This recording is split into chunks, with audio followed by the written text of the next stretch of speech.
Prabowo Subianto, Presiden terpilih Indonesia, kembali menjadi sorotan sejumlah media asing usai wawancara eksklusifnya dengan Al Jazeera.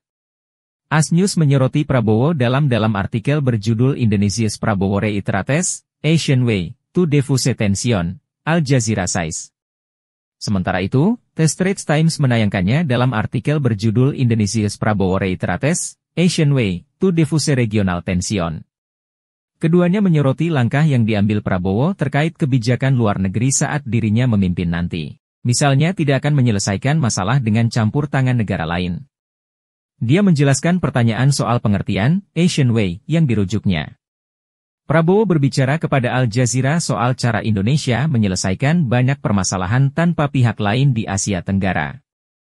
Menurutnya, Asia Tenggara telah melalui banyak hal mulai dari perang, penjajahan, dan campur tangan dalam politik luar negeri. Kami menyelesaikannya tanpa campur tangan asing, kami berbicara, bertemu, imbuh Prabowo. Bukan hanya itu, Prabowo juga memastikan menggandeng semua negara dan tidak akan berpihak. Termasuk memastikan terbuka pada China dan Amerika Serikat, AS, yang tengah dalam persaingan sengit. Indonesia mengundang Amerika, Jepang, Korea dan Eropa. Prabowo secara tegas menyatakan kepada media asing, pihaknya bertemu dengan media asing tidak berarti tidak bisa berteman dengan China, India, Rusia. The Straits Times juga mengutip bantahan Prabowo soal adanya kemunduran demokrasi.